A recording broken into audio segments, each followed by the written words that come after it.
All right, welcome. Today, we are diving deep into one of the most incredible systems in the entire human body, the heart's electrical symphony. This is the intricate, completely self-sufficient grid that powers every single beat of your life.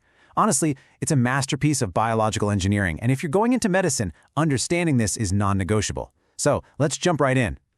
Think about this number for a second. 100,000. That's roughly how many times a healthy heart beats every single day. And the most amazing part? It does this all on its own, without a single command from your conscious brain. This incredible ability is called automaticity, and it's exactly what we're going to break down today. So, that brings us to the big question, right? How does the heart conduct its own orchestra? How does it make sure that every chamber contracts in perfect, life-sustaining harmony, second after second? Well, the answer lies in a specialized network of cells, a biological wiring diagram called the conduction system. To really get this, we have to start at the very beginning, with the initial spark that kicks the whole thing off. It's time to meet the heart's primary conductor, the one who sets the rhythm for everyone else. And here it is, the sinoatrial node, or as you'll always hear it called, the SA node. It's just this tiny little cluster of specialized cells tucked away where the superior vena cava meets the right atrium. But this little spot is the boss. It's packed with what we call pacemaker cells, or P cells, and they have this incredible, unique ability. They generate their own electrical impulses, rhythmically, automatically, setting the pace for the entire heart at a nice, steady 70 to 80 beats per minute. So how on earth do they do that? Well, the secret sauce is something called the pacemaker potential, also known as a slow response action potential. Now, you might be used to neurons or skeletal muscle cells that just sit there with a stable resting potential waiting for a signal. Not these guys. These cells are, well, they're leaky. They don't have a stable resting state. They're constantly, slowly drifting toward their firing threshold. Okay, let's walk through the action potential. It all starts with phase 4, the pre-potential. This slow upward drift is caused by a slow leak of sodium through some very special channels. We actually call them funny current channels. As the cell drifts up to about minus 40 millivolts, boom, we hit threshold and enter phase 0. Now, instead of a fast sodium rush, L-type calcium channels open, causing a slower depolarization upstroke. Finally, in phase 3, the calcium channels close, potassium channels open, potassium rushes out, and the cell resets, ready to start that slow, leaky drift all over again. So once the SA node fires, that signal can't just spread out randomly. No, it has to follow a very precise pathway that has a crucial built-in pause.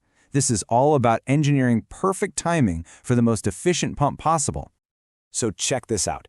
The impulse fires from the SA node and zips across the atria pretty quickly, causing them to contract. But then it hits the next major hub in the network, the atrioventricular, or AV node. And here, something really important happens. This signal gets held up. It's intentionally delayed for about 1/10 of a second. It's a tiny pause in the grand scheme of things, but it is absolutely vital. And this is the key takeaway. That delay isn't a bug in the system, it's a critical design feature. That pause is just long enough to let the atria finish their squeeze to push all of their blood down into the ventricles before the ventricles get the signal to contract. It ensures the heart works as a perfect two-stage pump, maximizing how much blood gets sent out with every beat. Okay, so after that critical pause, the signal is finally unleashed into the lower chambers of the heart, the ventricles, and this triggers the main event, the powerful contraction that pumps blood out to your lungs and the rest of your body. This signal delivery system is like an electrical superhighway. After the AV node, the signal shoots down the bundle of His. It splits into the right and left bundle branches, which run down the septum, and then it fans out through this incredible network called the Purkinje fibers. Now, you've got to think of these fibers as the autobahn of the heart. They are huge cells that conduct the impulse incredibly fast, making sure the entire ventricle contracts at almost the exact same time for a powerful unified squeeze. Now, these ventricular muscle cells have a totally different job than the pacemaker cells, right? Their job is to contract, and contract hard, so it makes sense that they have a very different type of action potential. We call it a fast response potential. Unlike the SA node, these cells have a stable resting potential. They wait to be told when to fire, and their most famous feature is a long, distinctive plateau phase. Let's walk through these 5 phases. Phase 0 is an explosive, rapid depolarization caused by a massive influx of sodium through fast channels. After a brief little dip in phase 1, we hit the all-important phase 2, the plateau. Here's what's happening. Calcium is flowing into the cell while potassium is flowing out. They kind of balance each other, which holds the cell in a depolarized state. This prolongs the contraction, gives it its power, and, this is critical, creates a long refractory period that prevents the heart from going into tetanus. Then, finally, phase 3 is repolarization, and we return to the stable, resting state of phase 4. So putting them side by side, the differences just pop right out, don't they? The pacemaker potential is all about automaticity. It's got that unstable resting potential and a slow, calcium-driven depolarization.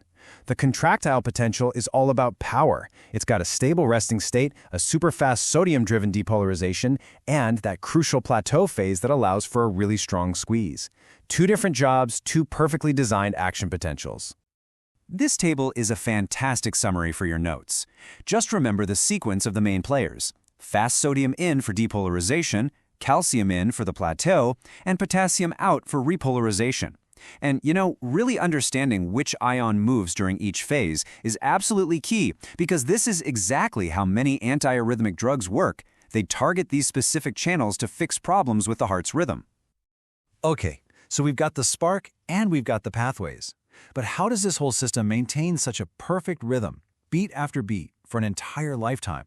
Well, it really comes down to 3 things: carefully controlled speed, a clear chain of command, and a little bit of outside influence from the nervous system. I mean, just look at the differences in speed here. It's wild. The signal literally crawls through the AV node. That's how we get our delay. But then it absolutely flies through the Purkinje fibers at up to 4 meters per second. That incredible speed is what ensures a unified, powerful ventricular contraction. The system is brilliantly designed to be slow where it needs to be slow and lightning fast where it needs to be fast. The heart also has a fantastic backup plan. The SA node is the boss, no question. But if it fails, the AV node is ready to take over at a slower rate of 40 to 60 beats per minute. And if that fails, the Purkinje fibers can even step in at a very slow but life-sustaining rate. But as long as the SA node is working, its faster rhythm naturally overrides and suppresses these slower, latent pacemakers. We call this phenomenon overdrive suppression. And finally, the heart isn't working in a total vacuum. The autonomic nervous system is constantly fine-tuning things, acting like a gas pedal and a brake. Your parasympathetic system, through the vagus nerve, releases acetylcholine, which slows the heart down.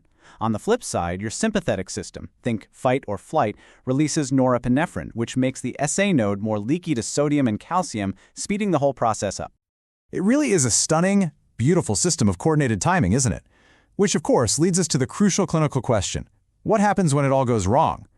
What happens when a signal gets blocked somewhere, causing a heart block? Or when a random group of irritable cells decides to go rogue and become an ectopic pacemaker? Well, that's when this perfect symphony degrades into a dangerous arrhythmia, a topic that is rooted in every single principle we've just talked about today.